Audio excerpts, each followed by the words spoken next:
Love the fact that we're in Europe. We're having a great fucking time. Any type of similarity just makes life so much fucking better. Like, And take a deep breath. Inhale through the nose and exhale through your mouth. What's your deal too, Max? It's recording? Yeah, it's recording. Okay, nice. All right. Well, thanks for coming by, man. Appreciate you. Of course, bro. Of course. Thank you for having me. Appreciate it. You know, this is like we were just talking about earlier before.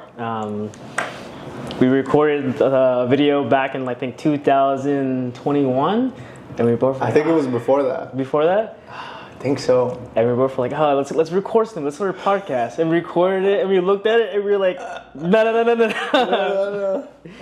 But yeah, man, I'm glad that you came out.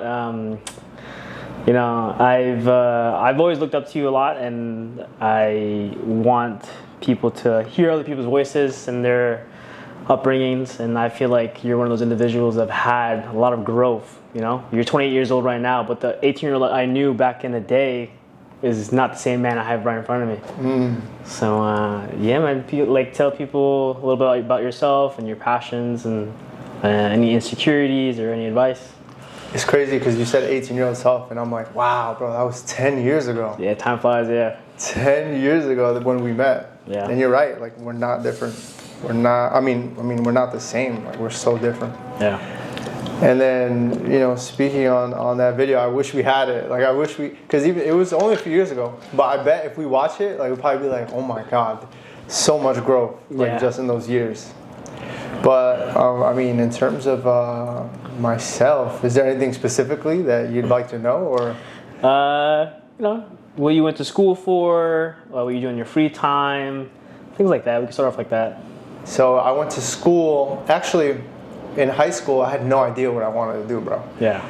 Like, I'm sure most people probably relate to that. Mm-hmm. But I was good at science. Like, I was like, yo, I like science. It fascinated me, especially anatomy, like the human body. Yeah. I was like, I like that. Then a friend of mine, his name's Justin, he mentioned nursing. Mm-hmm. And I was like, dude, nursing's for girls. Like, I was like, why would I ever do that? Yeah. But he was like, nah, like, it's pretty cool. So I looked into it, and I was like, I think I might do this. So I just started applying to programs. And I at that time, I was playing soccer.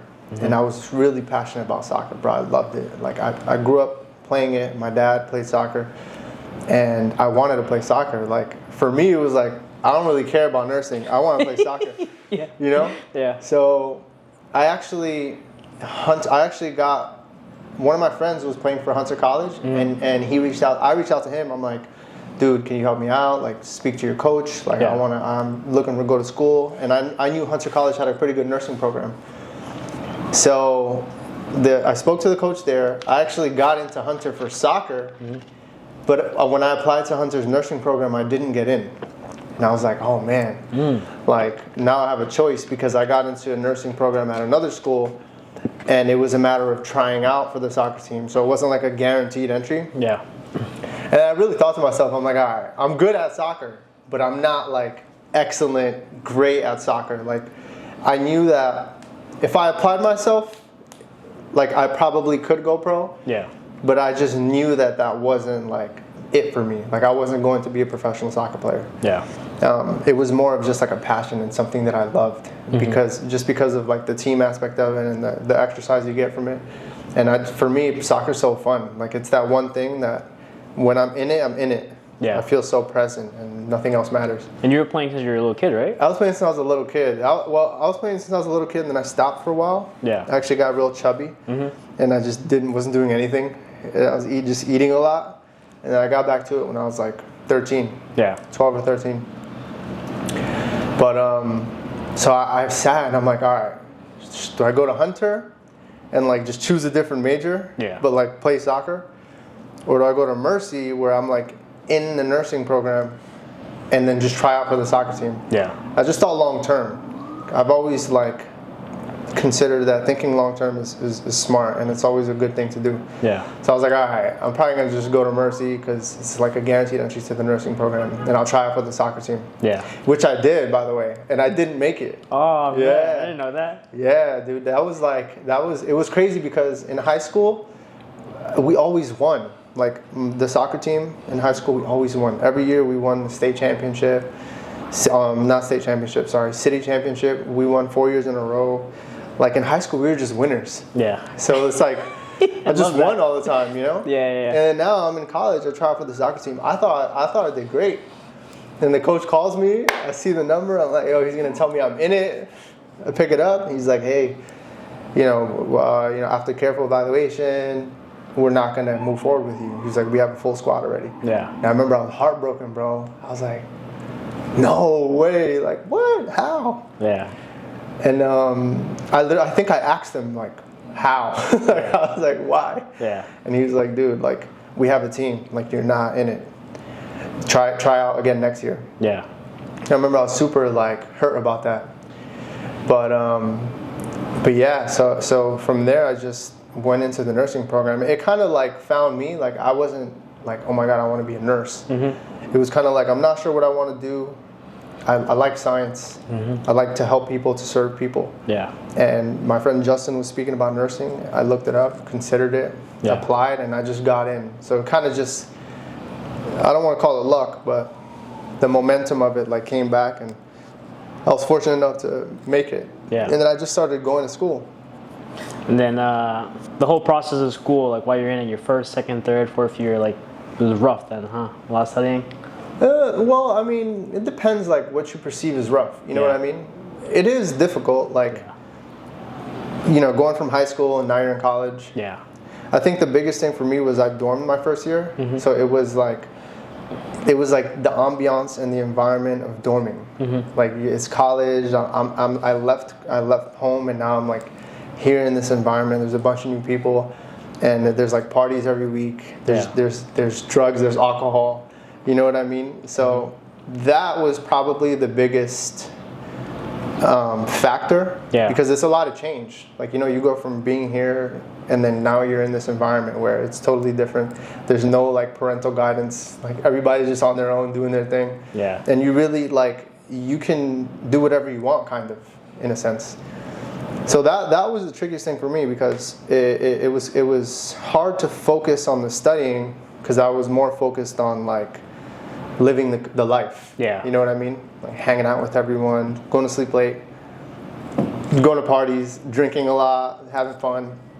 I think that was like the most challenging thing for me.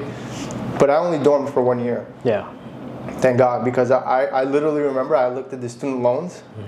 It was like, I'm 1 year in, I look at these student loans, and I was like, man, like if I continue this way, I'll be in 6 figures of debt, like by the time I graduate. Yeah. Like, I don't know if I want to do that, And it's not that far.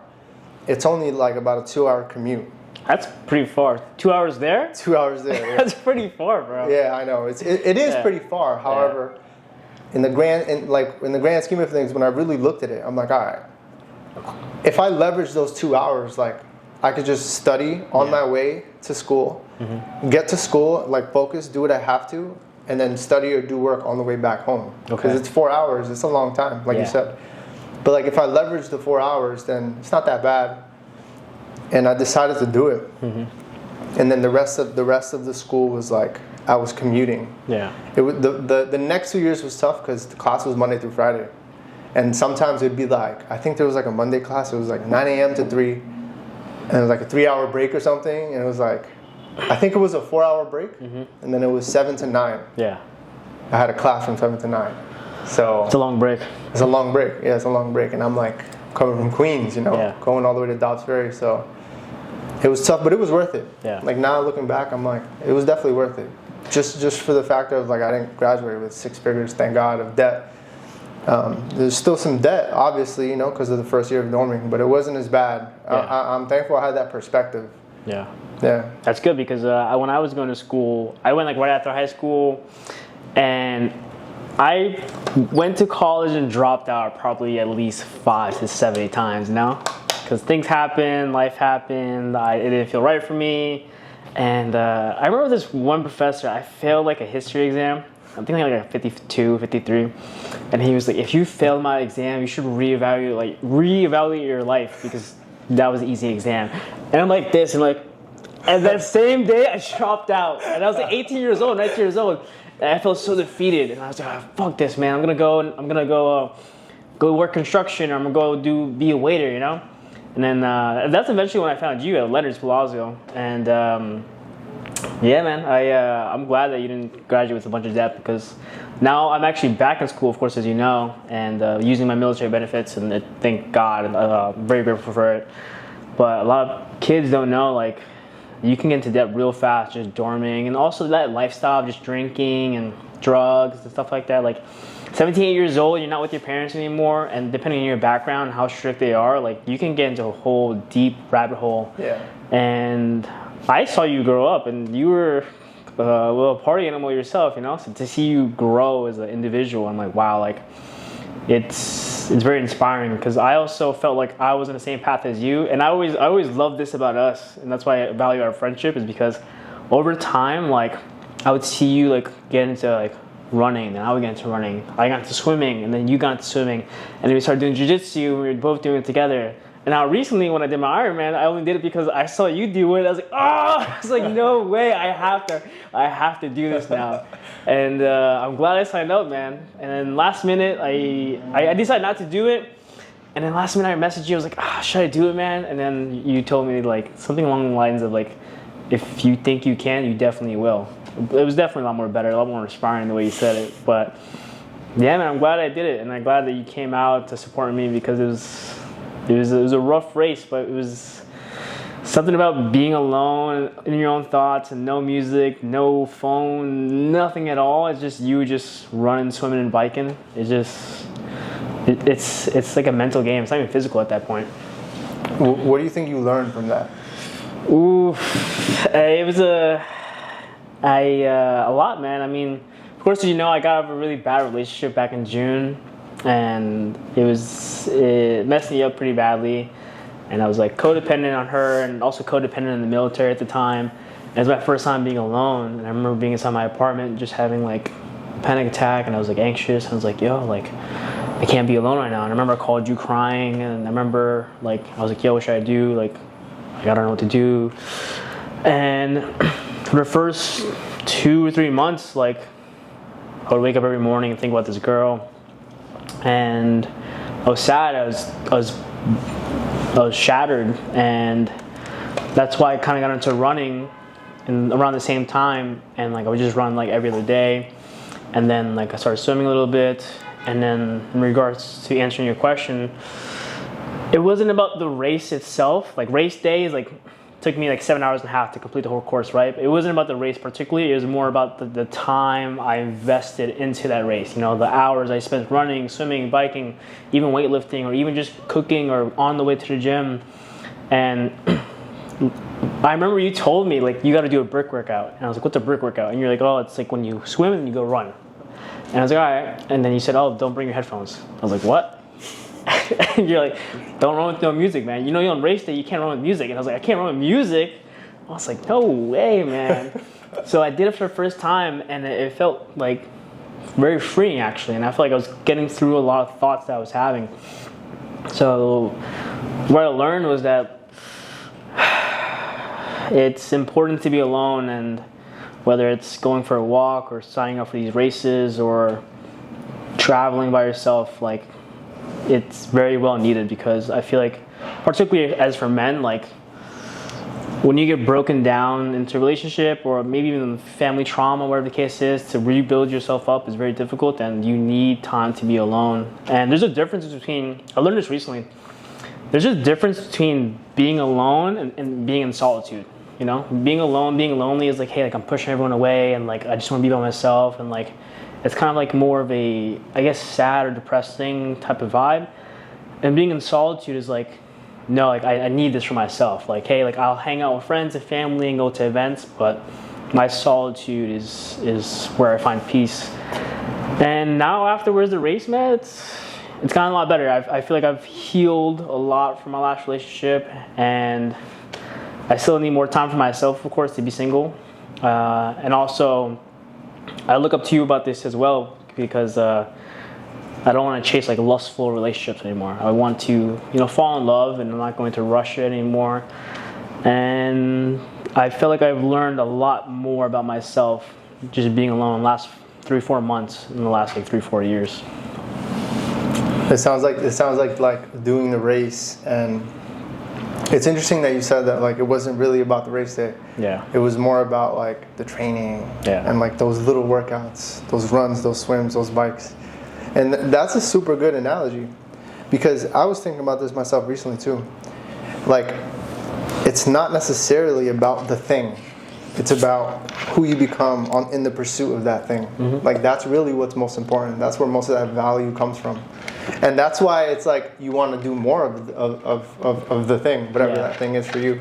For your example, it's like an Ironman. Like you did it, and it sounds like it was helpful to you in your journey at this very time. Yeah. Because it sounds like you're becoming when like you became, and then you did the race and you killed it. And now throughout that journey, it's like you want more. Yeah. It left me with the itch. The same week I signed up for the next one. You signed up for the next one the same day? Yeah, the same week I signed up for the one. Yeah.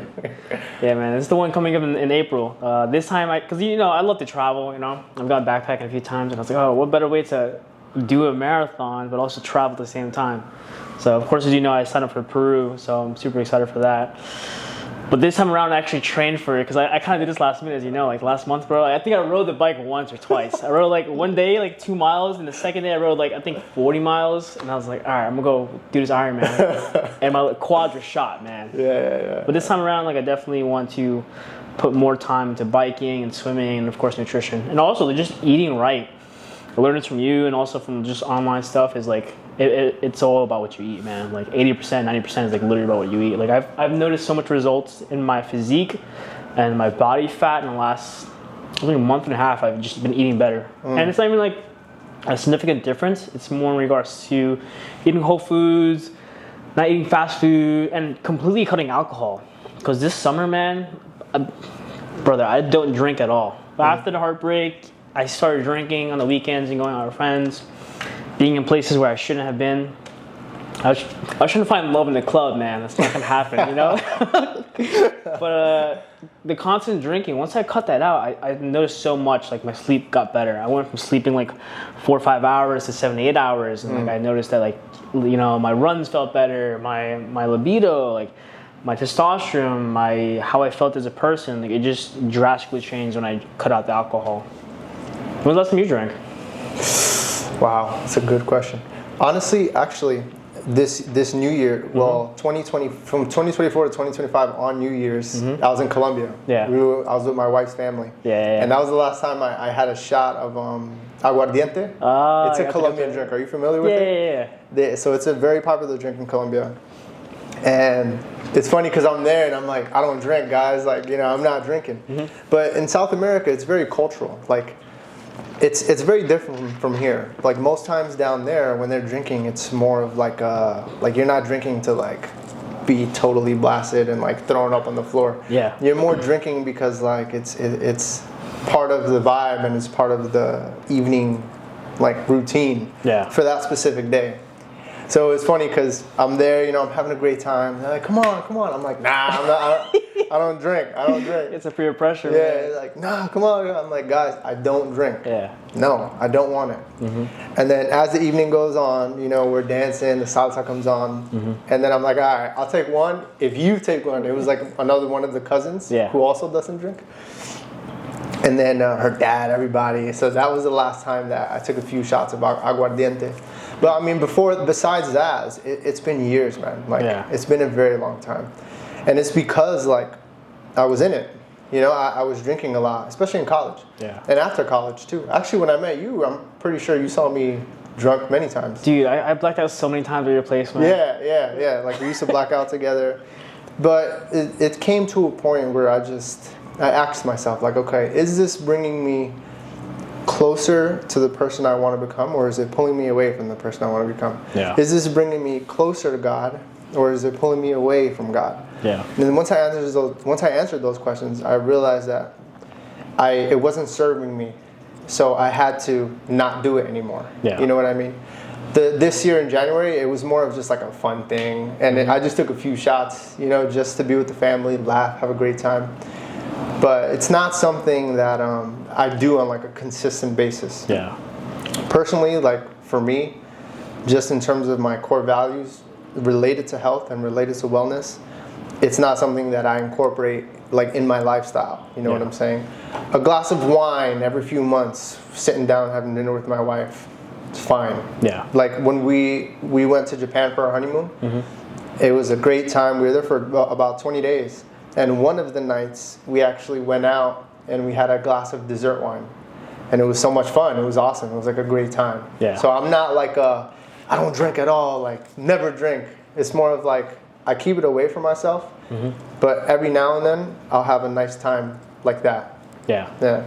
Yeah, man, I remember, I mean, I'm glad I went through this because I drank a lot and consumed a lot of things I shouldn't have growing up. And it shaped me to the person who I am today. And I felt like I definitely was addicted to like just, you know, all these substances and hanging out with girls. And at this time, you're 17, 8 years old.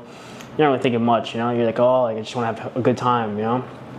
And my mom, man, I mean, I would come home drunk all the time. She would just beat my ass, you know? Every time. And I would just never learn. I would just get the ass whooping in the garbage, I'm out. Yeah.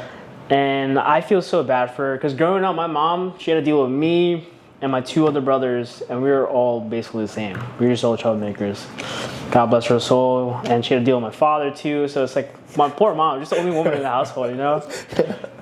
But I'm glad I went through that because I think why I also kind of got into like, you know, mixed martial arts or weightlifting or endurance sports is because like I needed to get rid of this habit, and in order to lose a habit, I feel like I had to gain a habit, and it was such a healthy coping mechanism that I've had.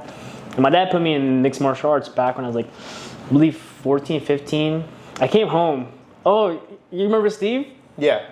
Bro, Steve is my best friend, right? I met him because he whooped my ass. Like in the 6th grade, like I think I pushed him and he was sick and he was having a bad day. He pushes me back. I push him, he turned around, he gives me a roundhouse kick to the rib cage and then like a punch to the face. And I'm like 11 or 12 years old. I'm like, I don't know what's going on. I come home with a black eye, my dad's like, no. They're putting you into mixed martial arts. But I'm glad he did that because growing up, I've always loved, you know, fighting and swimming, running, all these things. But it's been a great coping mechanism, great habit to have. And I do feel for a lot of the people that I know that have passed away over the years due to substance abuse. Like, I'm 20 years old right now. I think I could name at least like 5 people on top of my head that have passed away from opioids or from drinking alcohol and got into fights and just getting trauma to the head or drunk driving. And it's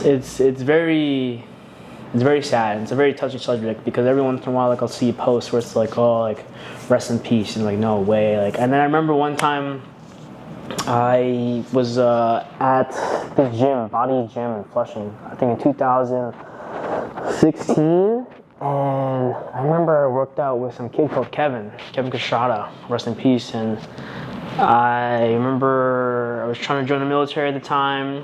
He said he wanted to join, but unfortunately, due to his upbringing, like he had a bit of a case. And he passed away like the week after, and I went to his funeral, and I was just like in shock. I was like, I just saw him last week, and that was like my first, I guess, friend that passed away. I was like, no, there's no way. Like I just saw, he was fine. He was like benching 275. No, he's fine. No way. Wow. And it's very unfortunate, man, and I feel like this is like also a subject that a lot of people need to learn and to get over, is like the drinking and the substances. Like, even though it's like in the moment it's fun and you're having a good time, long term, like it doesn't serve you no justice, you know. And of course, as you know, like my brother, you know, growing up, he's had his addiction with drugs, and it's very unfortunate, man. And I hate to see people get into this dark hole because I've been there before, and I remember how difficult it was for me and how long it took me to get out of it. And just, you know, learning new healthy coping mechanisms and getting movement in, therapy, and reaching out to friends and just trying out new things, because those things get so old so quick, and God forbid you pass away, you know. Like imagine like your brother Chris or your other brother or your sister, you know, God forbid, you know, someone passes away and you knew that they were partaking in all these substances, and you're like, damn, like I tried helping him. But that's another thing too. There's only so much you can help, you know. You can lend out a hand. What's that saying? You could lead the horse to water, but you can't make the horse drink water. Yeah. It's a whole subject, man. It is, man. It is. That's crazy. Especially when you see someone who's like your age and like around your age. They kind of look like you. They're like the same, and then one week you're with them, the next week they're gone. Yeah, it's crazy. I've also known. I mean, at 28, like you, I've also seen plenty of people do that, especially in my field of work. I remember in nursing, it's a very the hospital is a very, the way the system is set up, it's like when someone passes away, of course, you provide time for them and their families. However, there's other patients, that are sick as well. Yeah. And like the turnover has to be relatively quick, regardless of what the situation is. So in the hospital setting, especially as a healthcare professional, it can be difficult, to kind of regulate those emotions, because you might build a connection with the patient and then they pass away, and then it's like, hey, you have 4 hours, because we got to turn over the room because there's patients waiting. Yeah.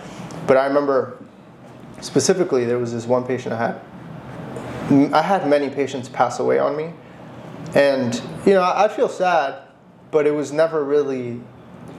I would feel sad, but I was never really affected by it like that. Yeah. Until I had this one patient, and I was actually 21 at the time, and he was also 21. And when I first started taking care of him, it was kind of weird, because we're like the same age. Like we were talking about the same things. He was just a young dude, and so was I. But I had this kind of authority over him. Not authority over him, however, I was taking care of him. Yeah. He was like bedridden because he was so sick, and I was taking care of him. And he was so depressed. I remember his room had no windows, bro. No windows, it was dark, and he was just always his body posture, you can just tell that he was just sad. Yeah.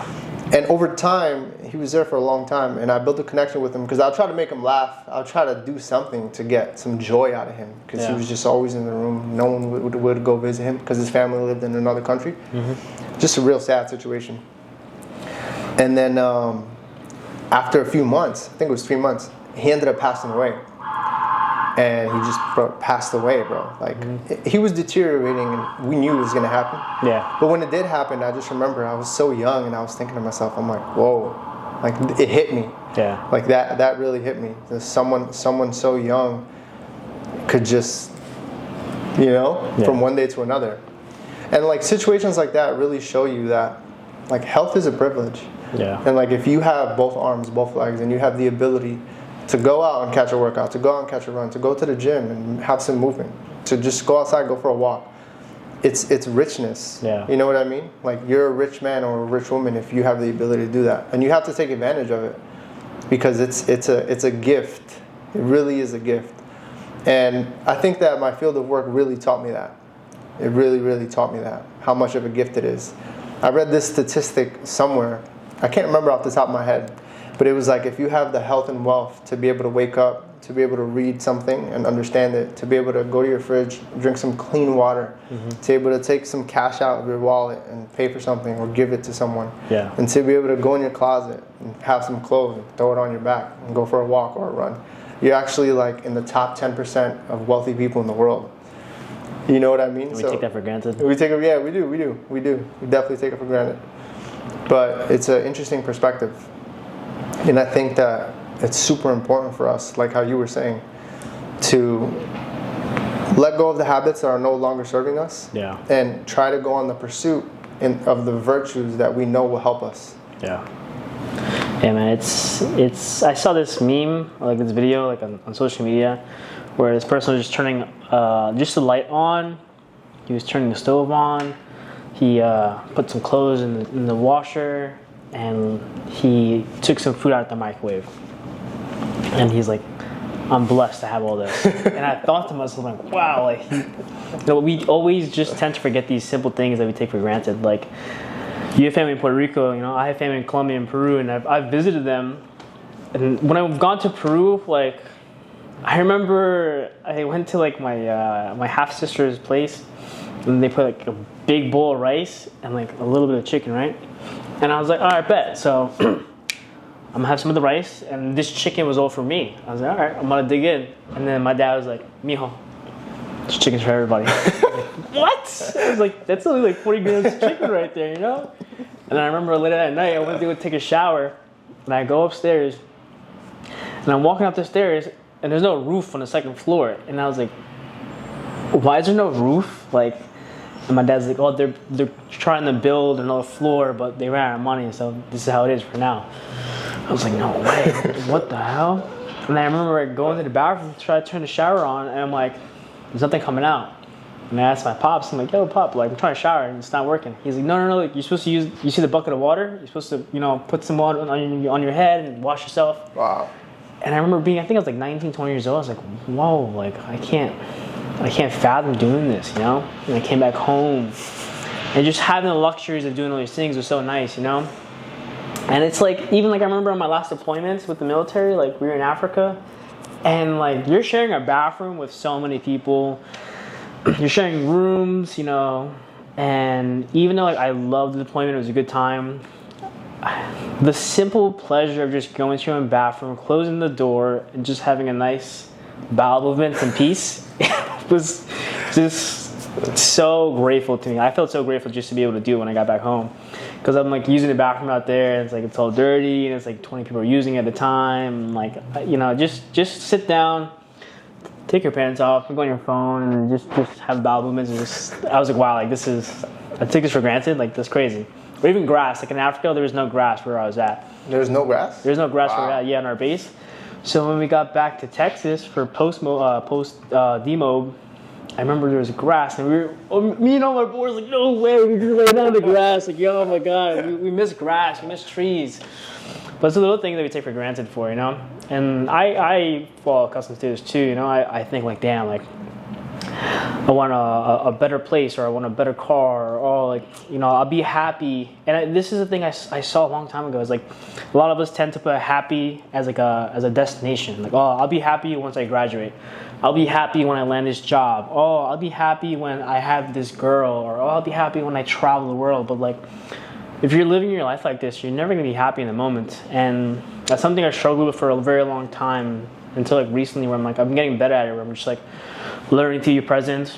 And like this thing, bro, like as much as it is a blessing, it's also like a curse too. Like a lot of times, like I'll just get anxiety just doom scrolling, or just looking at stuff, or looking at the news. And recently, this summer, I would just put my phone down, and I would go for a walk, get away from it, and go to the walk. I'm grateful that I have a park that's like 10 minutes away. Mm-hmm. And just walking, getting some sunlight, some movement, sitting down. And like I remember I closed my eyes for the first time, and I was like, let me try this thing called meditation, right? Like I don't know how it's gonna work, I don't know. So I closed my eyes, I didn't do anything, just focusing on my breathing, and I was just listening to the things around me. And I was like, okay, like I heard these little kids like running and playing, laughing, and I hear this plane above me just flying over, and I hear like the water from the pond, and I hear a dog barking, and I hear like this Asian couple like talking, and I'm like, whoa, like I feel super present, you know? And I no longer was thinking about whatever I was thinking about at the moment. And I did that for a few minutes, and I woke up and I continued to walk, and I was like, wow, like that helped me out so much more than I thought. And every time when I would feel a little anxious, or I'd get in my head, or I would get a little sad, I would just put my phone down and just go for a walk. Movement is like one of the best medicines. Yeah. Because a lot of times when those feelings come, it's because we're not moving. We're kind of still. We're just in our heads.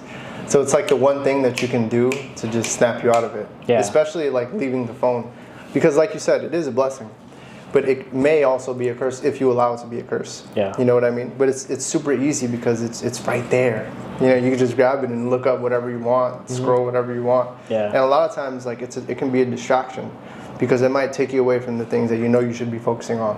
Yeah. But instead, you grab that and you get the quick dopamine hit. Yeah, I feel like at times like a prisoner to my own phone. It's like an addiction as well, you know? And I had to download an app. I think I paid like $2-3. It was so worth it. It's like you put a timer, 25 minutes, 30 minutes, and like it locks all your apps. And then when you finish the 25 minutes, then like you have like a little tree and you can plant trees, you know? That's cool. So I have like a little forest right now I'm growing. But every time when I have to study or I have to do work or anything in general, I'm like, all right, let me turn this on. Because a lot of times like it all starts off with like a text message, okay, text messages, oh, I have 3 notifications, okay, I'm going to Instagram, okay. Yep. And then you're just scrolling and next thing you know, 20 minutes, 40 minutes fly by. Right. And you came to a library, you drank all your coffee, and you didn't do no work. And now you just want to go home, and you're hungry, you know? But, you know, it's things like that, like, you know, you got to work on. But we're human. We're human. We're only human, man. Yeah. For me, it's like, I think what really helps is structure. Yeah. And like having structure like in your everyday life and creating a system for the structure. Like for example, when I first started working out at the gym, like seriously, Yeah. I would get to the gym, and that was like the hardest thing. Like, but once I was there, I'm like, all right, I'm here. Yeah. I'm like, all right, now what? I guess I'll go bench press, chest day every day.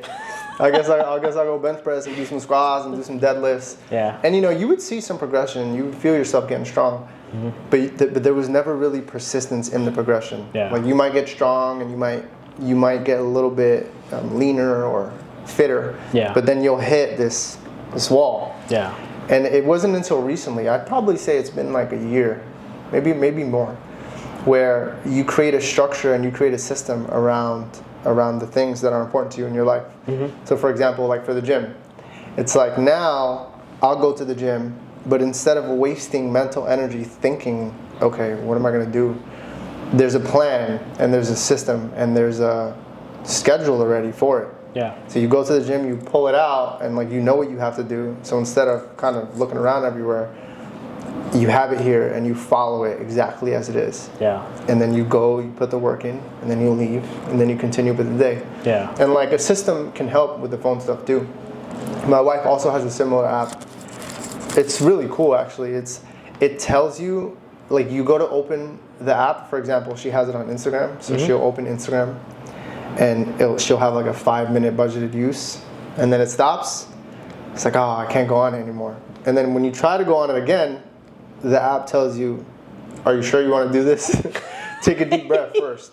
Take a deep breath. Ooh, I like that. It's like, ooh, take a deep breath first. And then it's like, okay, do you still want to do this? Like, Yeah. and even in that deep breath, like your decision might change. Yeah. But the structure helps. The structure helps with everything in life. Yeah, I've never, I think, well, with the military, it's all structure. Wake up at 4 or 5, depending on where you're at, or whatever you're doing. At least that was like how it is in basic training, and whenever you go on missions or deployments, like there's a structure, you know, or what time you have to work.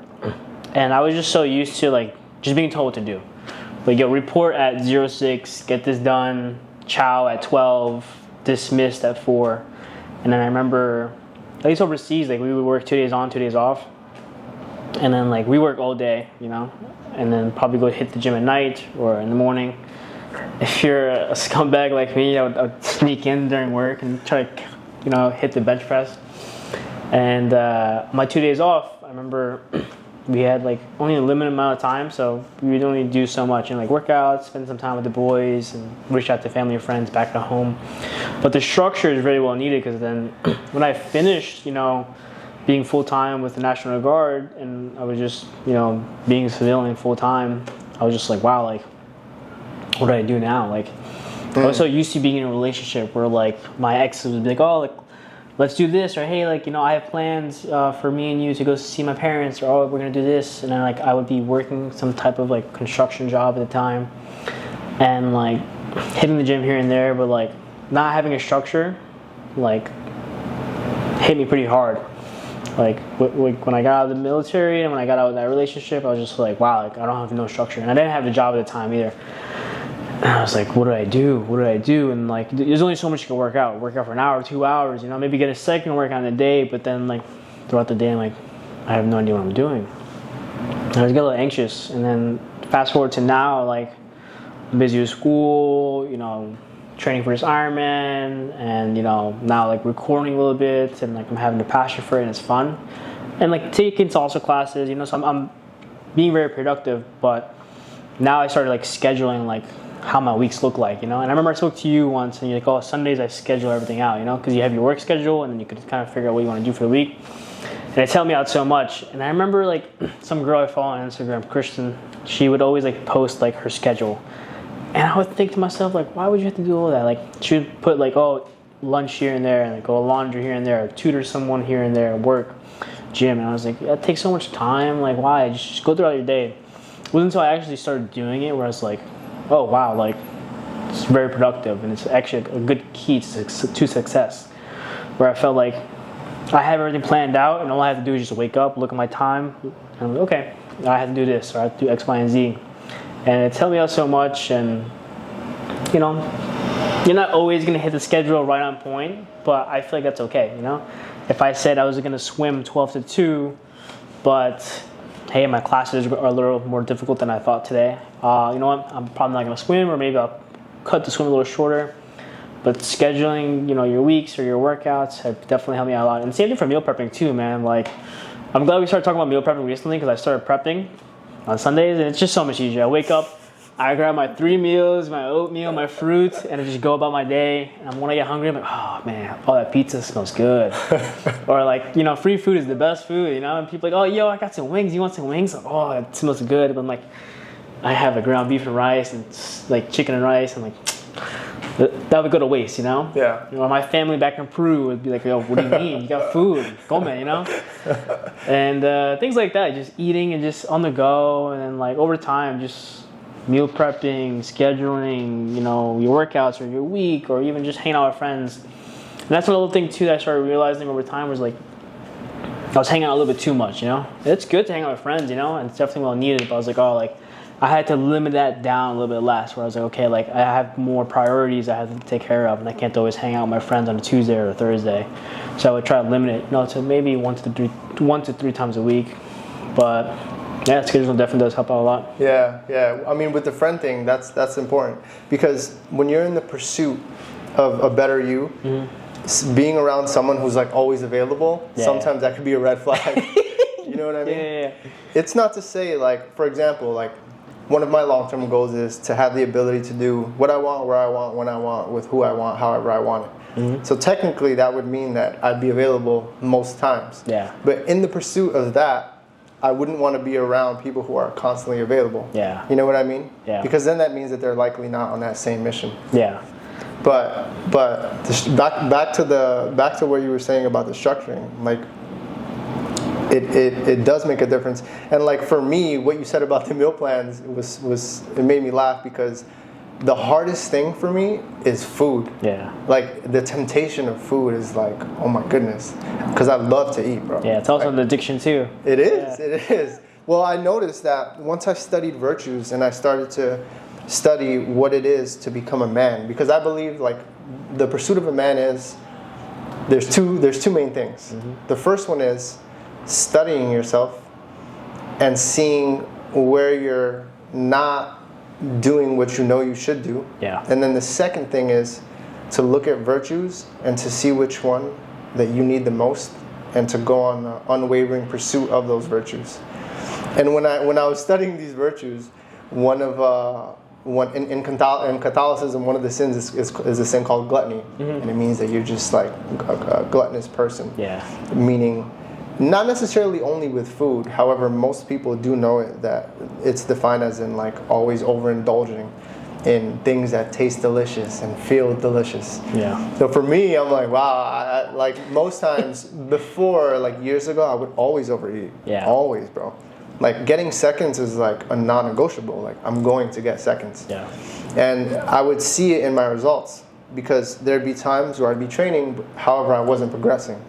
Or I'd be, putting in a lot of work, but my body fat would either not go down or go up. Yeah. And I'm like, what's going on? Yeah. But it wasn't until I started doing the bodybuilding prep where I noticed that it really is, diet is such an important aspect. Like it really is 90%. Like, you know how people say it's 80-20? I would argue that's 90-10, bro. Yeah. Like, diet is so important.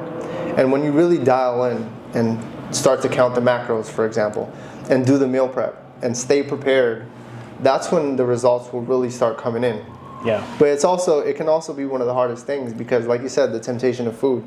Like sometimes I'll go to my family's house, for example. I've been there before. Yeah, they be whipping it up. Yeah, there'll be like a delicious rotisserie chicken, bro. Yeah. Like Your dad be heavy on the salt. heavy on the salt. Heavy. It'll be like a super fried like chicharrón with some plátano, bro, and it's drenched in oil. And you know, I'm looking at it, I'm smelling it, I'm like, oh man, like I want that, I want that. And there's not necessarily anything wrong, you know, but it's just like if you have this goal, then you have to do everything that you possibly can in order to reach it to the optimal potential. And that includes things like, even though that food is tempting, stay away from it for now, right? It's like once you reach it, maybe you can go back and maybe have a few bites, you know. Yeah.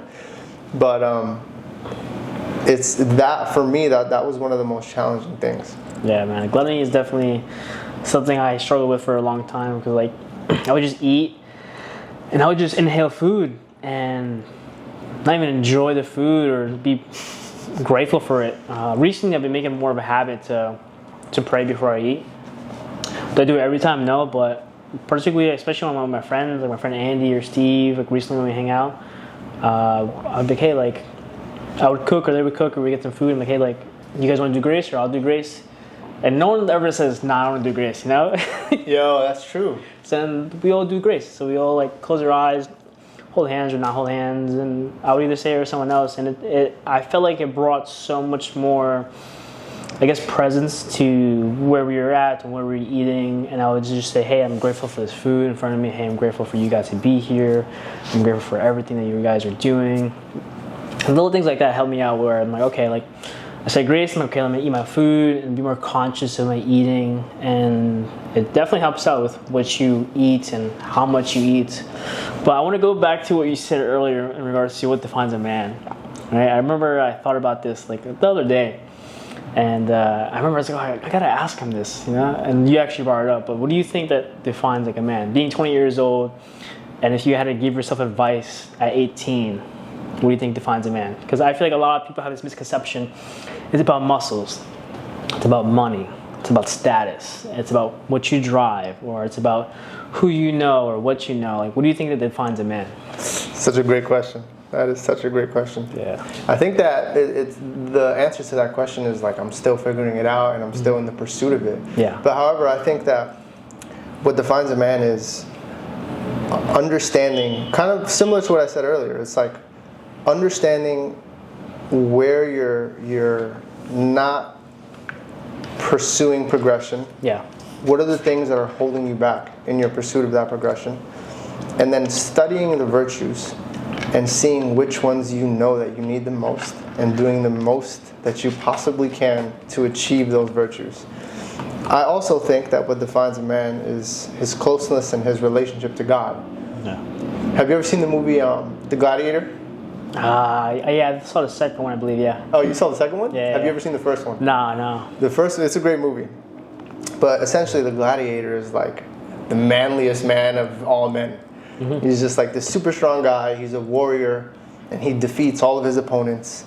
And there's this scene where, you know, he just went into battle. He's like all bloody. And he puts down his sword. He puts down his shield and his sword, takes off his armor. And he just gets on his knees and he prays. And you see him praying. And it's so interesting because, you know, it's like this figure who's like beating everybody up, defeating everyone, yet he has the humility to understand that there's something greater than him. Yeah. And then get on his knees and give thanks. You know what I mean? Yeah. So to me, like, to the degree that you understand and you're grateful for God for everything that you have, and then to the degree that you understand that God granted you gifts and it's your duty to give those gifts out to the world and serve people however you were meant to serve them, and do everything you can to do that, I would say that can define a man. And if I can go back to my 18-year-old self, I would try to explain that to him. Yeah. He probably wouldn't be so receptive.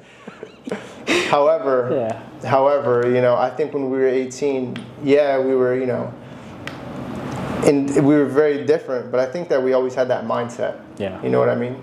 So I think that we would listen. Yeah, man. I feel like recently, I never really cried that much growing up. I would cry like maybe once every 2 years or 3 years. Like I just never felt like the need to cry. And I didn't know at the time, but I was like suppressing a lot of emotions. I would feel sad about things, you know, or anxious or bummed out, but like, and I always wanted to cry, but like I never could at the time. And I feel like I bottled this up for a very long time. And I feel like in today's society, in regards to how men should be perceived, it's like, and like at least like in regards to the military and also in the Hispanic household, it's like I would tell my dad like I'm going to therapy, and like therapy for what? Like, you know, you have a roof, you have food, you don't need therapy. You don't need therapy. That's for crazy people. In the military, you know, you'd be bummed out or sad about something, and I felt like the toxic masculine cycle was like, you want some whiskey and a cigarette, or some dip, you want to go hit some weights, and I felt like I never had the opportunity to express how I felt because I was always like reminded of like, oh, I shouldn't be expressing how I feel. I should just keep it in. It was until like I crashed out last June, and it all hit me at once where I was like crying nonstop, crying like 3-4 times a day, having panic attacks, and just felt really sad. And I was scared. I was like, why am I crying so much? And it felt so overwhelming, the crying, you know? And it was like the crying where like I was having chest pain and like I couldn't breathe, and I'm like, oh my goodness, what's going on? And I feel like recently I started journaling and going to therapy and reaching out for help when I feel like I needed help, and talking to friends and opening up. And this summer I started hanging out more with females because I just feel like females they mature a lot faster than males, and on top of that they're more in tune with their emotions, and it's like more of a safe space to open up about your emotions. Because I remember I would tell my boys like, hey, like I'm like really bummed out about my ex. And like, bro, we got to Astoria, we're gonna go drink and we're gonna go dance with a bunch of women. And I'm like, bro, like that It's not the answer. it's not the answer. And like I tried that, and it made me more sad. It doesn't work. Doesn't work. And recently I've been journaling and doing all these things, and I feel like I had like some guy friends tell me like, yo, like they would question like, yo, are you gay? Or they'd go like, why are you doing that? You know, you're acting really weird.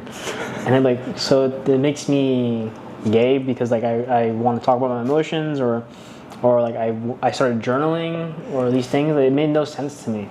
And I realized that like that me, like in regards to answering the question, defining a man, I feel like a man is like, he knows what he's going through, and it's like, if he's going through a rough time and like he's hurt, like he needs to like seek help somehow, you know.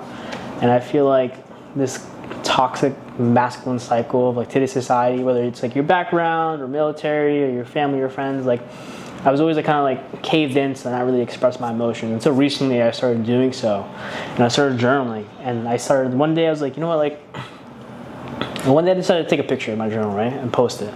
And this is how like this all kind of started, really. And I remember someone reached out to me, like, oh my goodness, like I also went through something similar to this. And someone reached out to me, hey, like, wow, like thank you for posting your journal entry. Like, it's very brave of you, you know. Like a lot of people don't want to do that. It's insecurity a lot of us have, because the journal is like, it's like this little thing you write in, no one can see. Right. Tuck it under your pillow, no one can see it. It's you know? private. It's private. It's just you and your thoughts. And I just posted that one day, and people were like, wow, like thank you for sharing. And I kept on posting. And as I was posting, I was going through a rough time, but people were like, wow, like thank you for sharing. And I had people reaching out to me. Some guy reached out to me like, hey, like my grandma passed away, and I haven't fully healed from it. And he was telling me about it. We actually met up and got coffee and hung out. And I had a girl reach out to me like, hey, like I was going through the same thing, and I'm still not healing.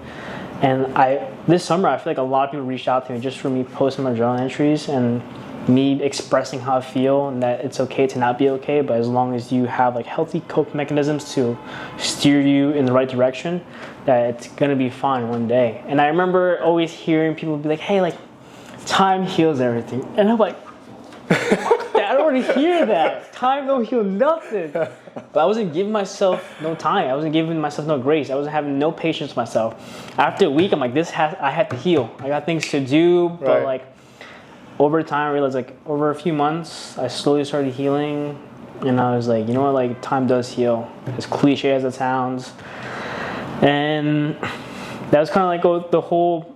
I guess this kind of started me to want to record too, where like I just started recording day in life. And then my first video I posted was because of you, actually. I was like, yo, like I took this video and I think it looks pretty cool, you know. I loved it, you know. And I remember I hit you up and I was like, hey, like should I post this like on my story or like as a post? Like I don't know. And you're like, you just post it and walk away from your phone.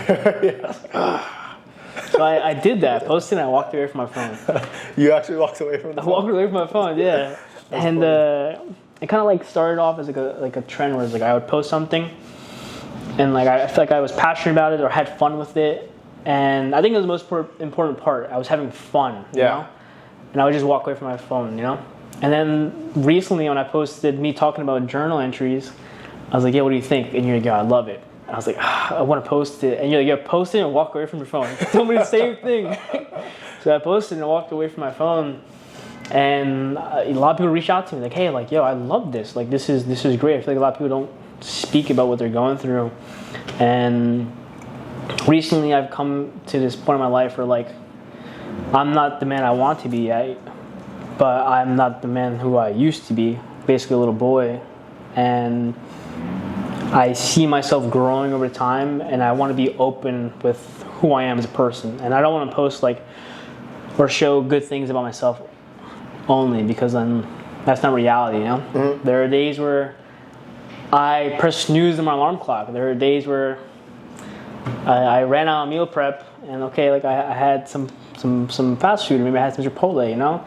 Or there are days where like I didn't hand in my homework assignments on time as I should have because I was being too distracted with something else at the moment. But I want to be open with exactly like who I am as a person, my insecurities, and who I am, because that's what makes me like just a regular person. And people just post like the only good things about themselves.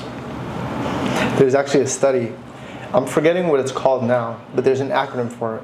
It starts with an S. Mm-hmm. I'll find it and I'll send it to you. Okay. I think you really like it. But essentially, they put a bunch of people in a dome, and it's a specific type of dome that it's protected by electromagnetic frequencies. Mm-hmm. And they put a bunch of people in the dome, and they subjected the people to different emotions, and they were studying the frequency of these people, and based on the emotions that they were being subjected to. Yeah. So there was like sadness, anger, depression, frustration, and then there was happiness, joy. There was also anxiety, and they were studying these different emotions and the frequencies related to these different emotions, and they found that the highest frequency that these people were radiating was not love, or was not happiness, or was not enlightenedness. It was actually authenticity. Mm-hmm. That was the highest form of joy that came from people. Yeah. And that's super interesting, because you if I ask you like, what do you think is like the top level feeling, you probably wouldn't say that. But based on that study, it showed that authenticity was the number one thing that you can do to feel the best. Yeah. Like, just be yourself. Just be authentic. It doesn't matter, you know? Yeah. I thought that was super interesting when I read that. Yeah, man, I feel like for the longest I would try to be someone who I wasn't. I'd hide behind a mask, or I'd try to be like a macho man, or I'd try to do this, or I would do things to impress people, and for the longest time, like, I was just lying to myself, you know? It wasn't so recently where I'm like, I'm laying all my cards on the table. This is who I am. It's either you accept me for who I am, or you don't. And if you don't, then you just walk out the door. Like, if you don't want to accept me, then me having you in my life doesn't benefit me. Why would I want you in my life? And it is what it is, man. I kind of liked, I know I love this version of myself, because I wake up every day and I'm just being myself and I'm being honest. And it isn't the easiest, but it is a freeing feeling. I posted something earlier today of me, like, I think doing some type of dragonfly sit-ups, and it's not your typical exercise you do at the gym, and it's like also like I'm recording, I have the tripod up, and what I put as a caption was in regards to I'm getting more comfortable being uncomfortable, and I don't mind embarrassing myself anymore. And it's a freeing feeling where I don't think I care too much about embarrassing myself just for trying, you know? If I want to try something, I'm going to try, and it is what it is. And I feel like a lot of people, they're embarrassed to go to the gym. I've had people reach out like, hey, like I want to go to the gym, but like I'm self-conscious. Yeah. Or, hey, like I want to go back to school, but my GPA isn't there. And I was one of those people. I remember I spoke to you many times. I want to go back to school, but my GPA is so bad. And you're like, just go. Or like, hey, like I want to meal prep, but I don't know where to start. It starts with the onion, you know? Like, it's like these little things that we all kind of get in our heads. We're like, oh, like I don't want to do it because what are people going to think? Or like, oh, like what if I suck? And I think a lot of people reach out to me like, yo, like you're weightlifting or you're running, you're swimming, it's great. And they think like I was just like, I woke up and like I was just good at it, you know? But there was a time where like I could barely run a block. Yeah. There was a time where I could barely do a push-up. Yep. A pull-up. Yep. I didn't know how to swim at first, bro. Yeah. I know you you didn't know how to swim. You saw me not swim. Yeah. Well, like I was swimming and trying to swim, but my form was terrible. I was bad. I literally did one lap, and I was like, yeah. I was like, bro, how do you breathe? And I remember you showed me the video that your wife took of you like swimming in the lake. Oh, that was so funny. Yeah, man. That was so funny. That was actually the reason I did a triathlon. Yeah? Yeah, that was literally the core reason why I did that, because I'm terrified of being in like an open body of water and like looking in and not seeing anything. Yeah. Just pure darkness. It's scary, man. It freaks me out. So I was like, I have to fight this fear, because on the other side of fear is always growth, no matter what. So I know like that's an area that I'm scared of. I have to go fight it because there's some sort of growth on the other side of that. And I remember I went to the lake. I have this inflatable kayak. My wife, she went out only like 25 yards. Like it was not far. And bro, I stood on that boardwalk for an hour, dude. Yeah. I was like, I'm gonna wait for the sun. Yeah. The sun would come. She'd be like, the sun's here. I'd be like, I'm gonna wait for it to get a little warmer. Yeah. And then the sun would leave because the cloud would come. Oh, babe, we gotta wait for the sun. I'm not going in when it's cloudy. Yeah. Dude, an hour. And then finally she's like, you just gotta do it. Yeah. And it was the scariest thing. And like, you saw my form in the swimming, it was bad. But it's funny what you said, that a lot of people say things.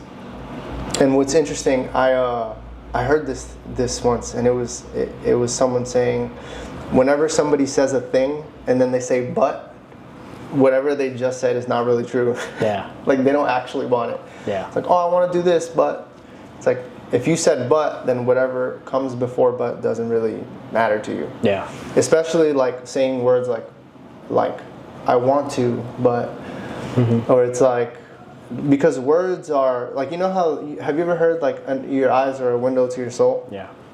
So are your words. Yeah. You know? Words are super important. And the way you speak can tell you a lot about a person. Yeah. So when I hear those words, or a word like try, like, you know, yeah, I'm gonna try. Well, it's like when you say those things, you're already putting yourself in a position where you're not gonna get it done. Yeah. You know what I mean? Words are super important. And when I understood that, I really, it was profound to me, because there's a book in the Bible called Proverbs. It's written by King Solomon, who was the king of Jerusalem at one point. And there's a quote. It's Proverbs 23:7, and it says, "As a man thinketh, so shall as a man thinketh in his heart, so shall he be." Yeah. It's like, as you think, you are. And then, like, the root to the thinking is also the speaking. Like, as a man speak, so shall he think. Yeah. And then, as a man think, so shall he be. So in the language that you speak, when I understood that, I started to study my own language. And it's so crazy because there's an author, his name is Wayne Dyer. I think I've definitely spoken to you about him before. Yeah. I'm pretty sure I recommended a few books by him. But he's an author, and he has this book called The Power of Intention. And in the book, he has this exercise where you take a book, you open it, and it's 2 empty sheets of paper. And on the left side, you write down the 10 things that you most frequently said throughout the week. So if someone were ask you like at work, hey, how you doing, man? Oh, good. Write that down. Yeah. Hey, how you feeling? I'm so tired, man. Boom, write that down. You know, it's like, hey, man, like, you know, how's everything? Oh, you know, same shit, different day. I hate hearing that. Write it down, Yeah. write it down, you know? And then on the other side of the paper, write down the top 10 emotions that you felt throughout the week. And then at the end of the week, you'll realize that if you take the papers and you put them face to face, it's actually a mirror. It's the same thing. Wow. It's the same thing. So like the things you said are the things you felt. Maybe it's because you were saying it the whole time. I started realizing this recently because there's so much dark humor in the military, and I was saying the most out-of-pocket shit all the time.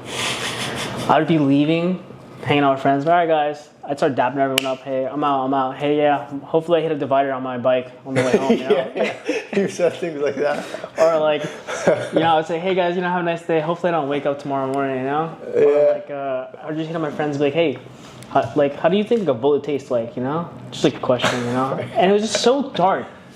And I remember people looking at me like, are you Like okay? actually concerned. Yeah, actually concerned. Actually concerned. And at the time, you know, I mean, in that environment in the military, it's just that humor, you know? And at that time, I found it funny.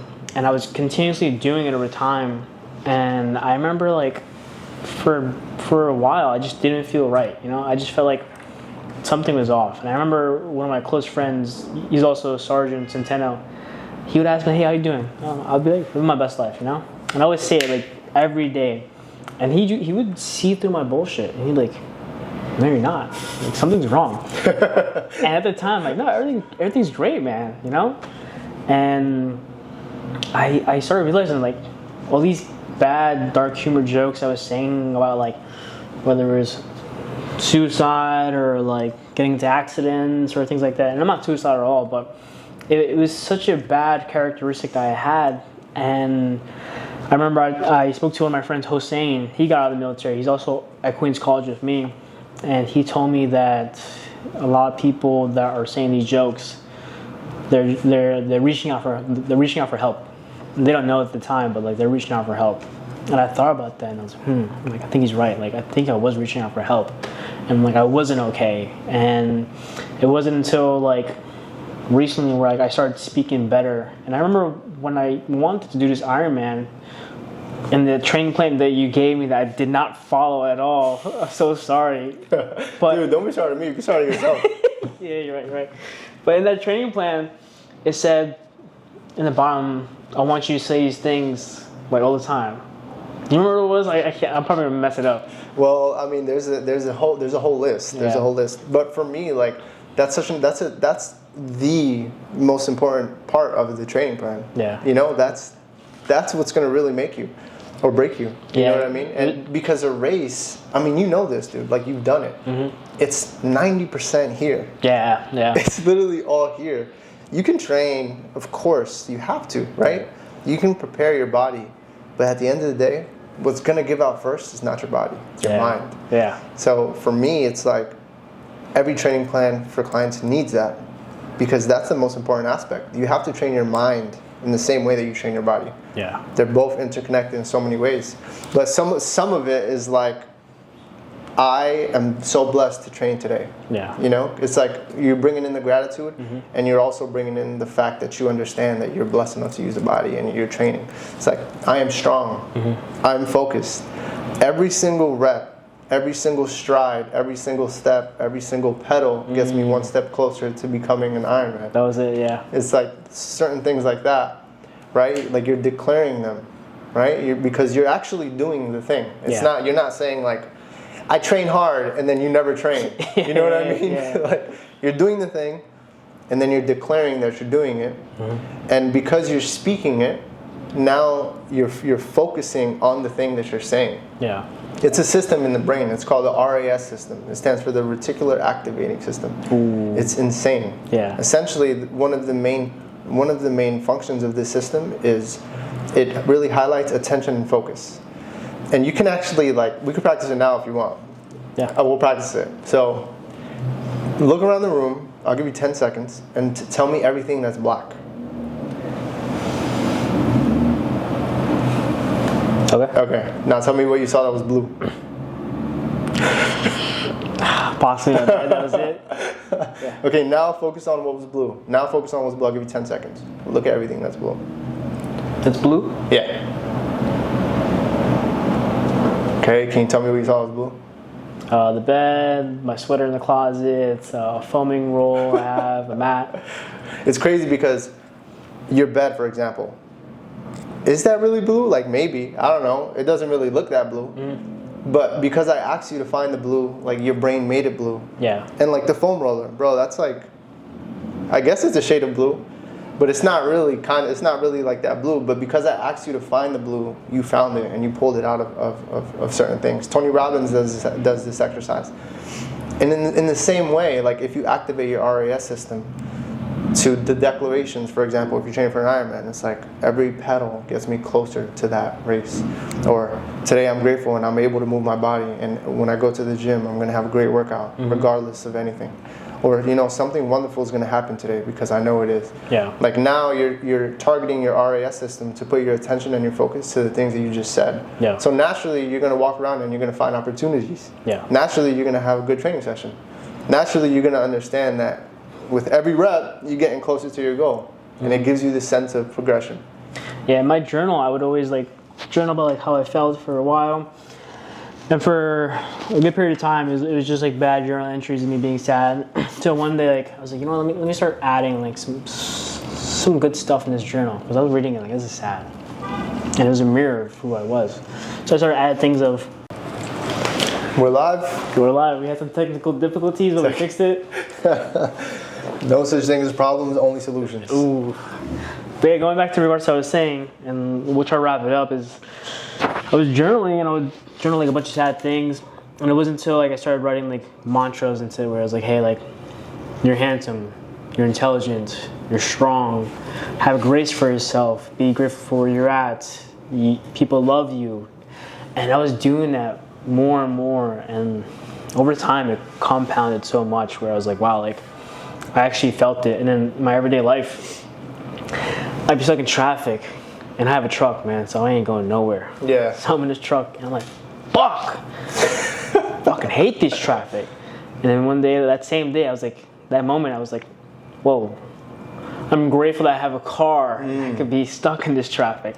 And it was little things like that, and I started doing that more and more often, where I was like, I remember I was like on my way to class, and I was like, oh, I really don't want to go to class right now. And I was like, whoa, like, I'm grateful that I can go to school tuition free and get paid to go to school with the military. Like, Yeah.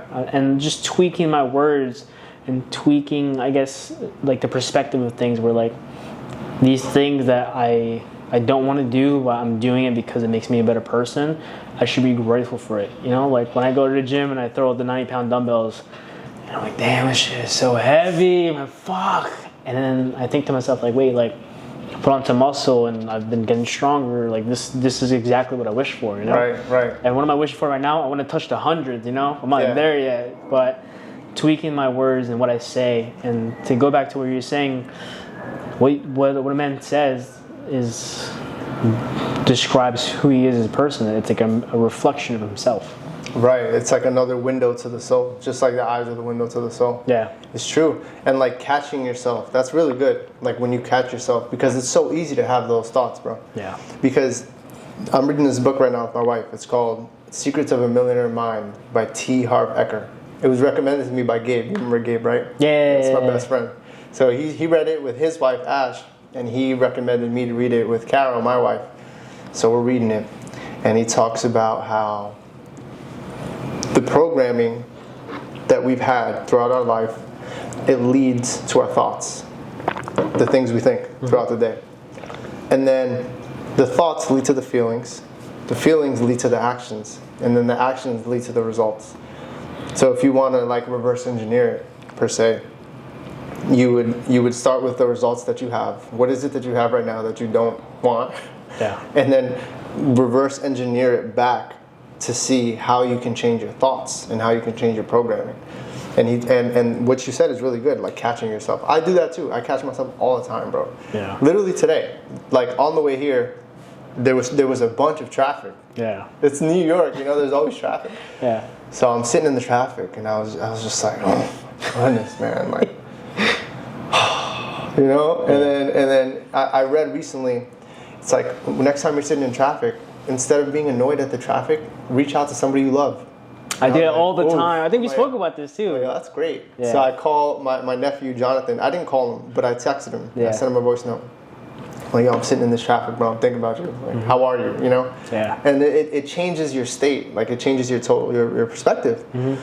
Because as you think, you become. Yeah. So now instead of focusing and complaining, you're doing something that's a net positive to your life, right?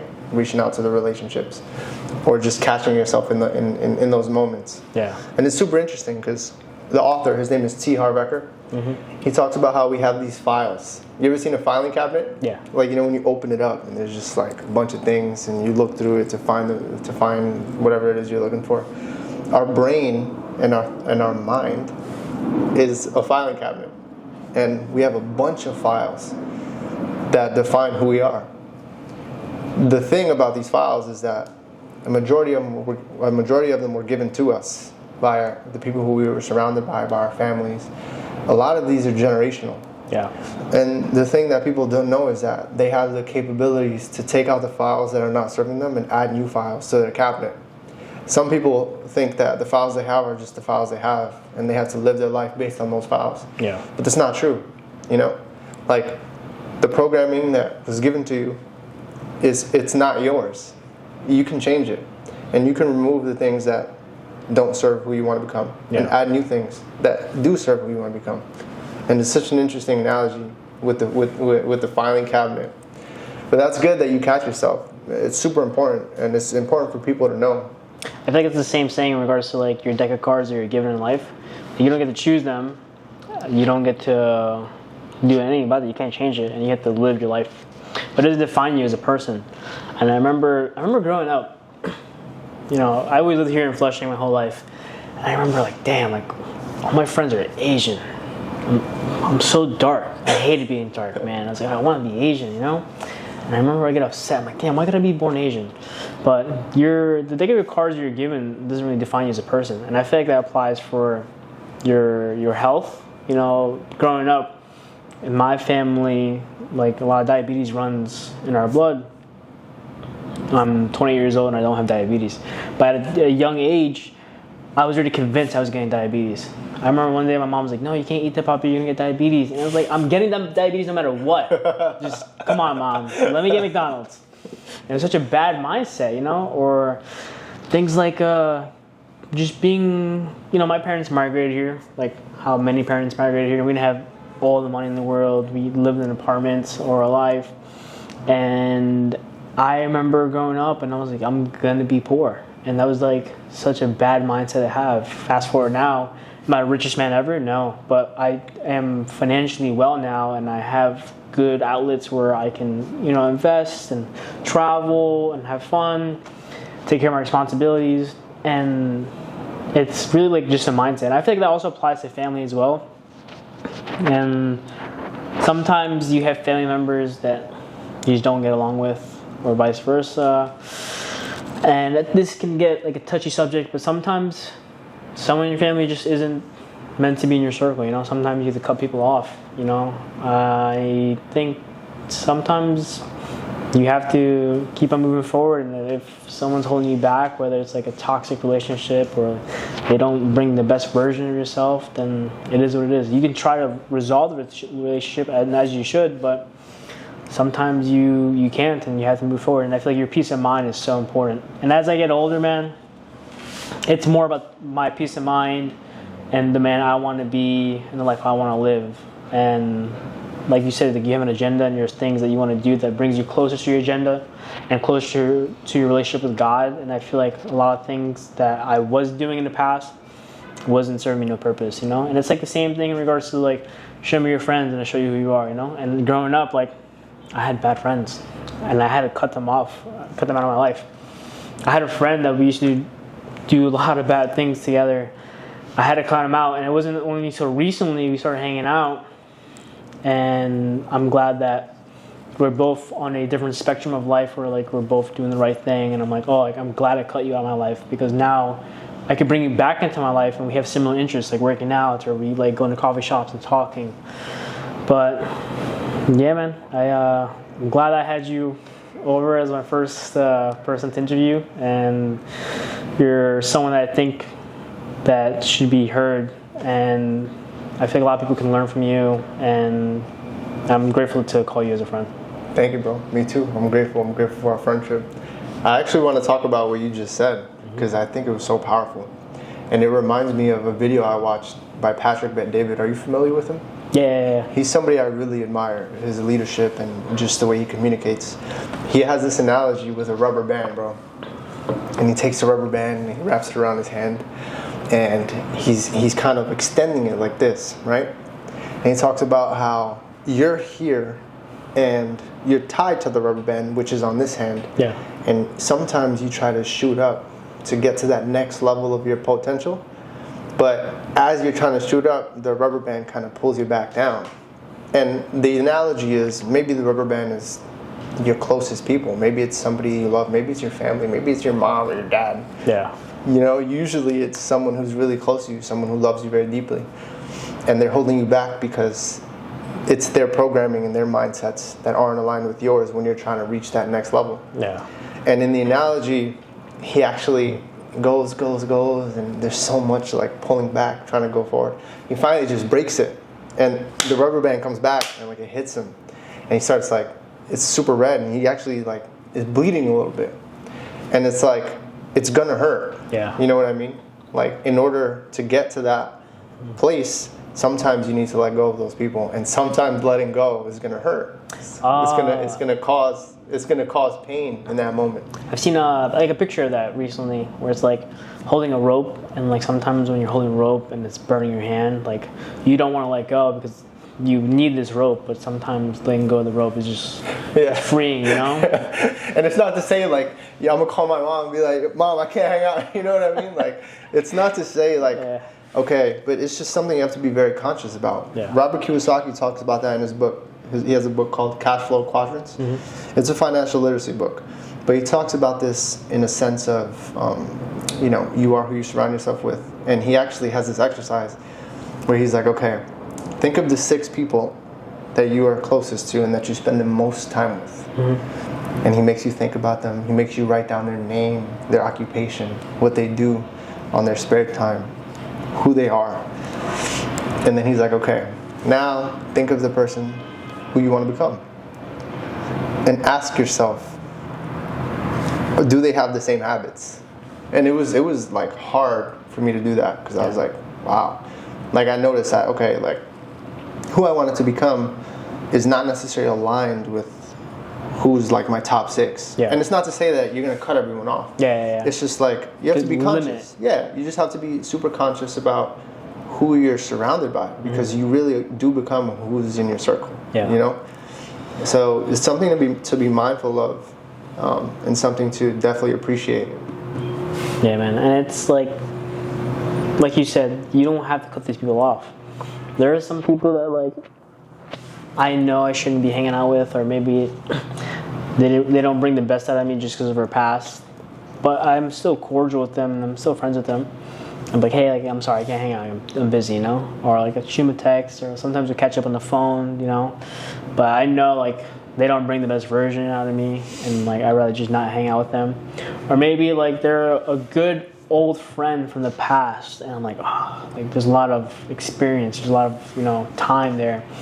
And every once in a while I'll go and hang out with them, but very, very, very, very like just a limited amount of time, because like you said, like who you hang out with really defines who you are, you know? And if you're hanging out with people that don't bring the best version of yourself, or maybe like they spend too much money, or they're like drinking too much, or maybe they consume cannabis.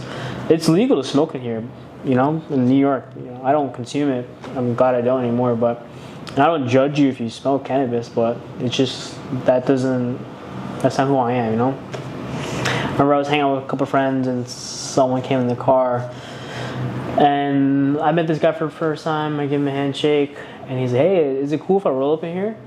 Younger me, he'd be like, go ahead, bro.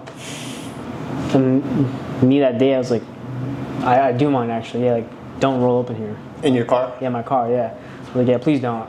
And he looked at me. He's like, oh, okay, yeah, I'm sorry. I'll roll up later. You know? At least he was respectful. Yeah, he's respectful about it. Yeah, you better be, man. Yeah, that's your car. Yeah, man. But yeah, man.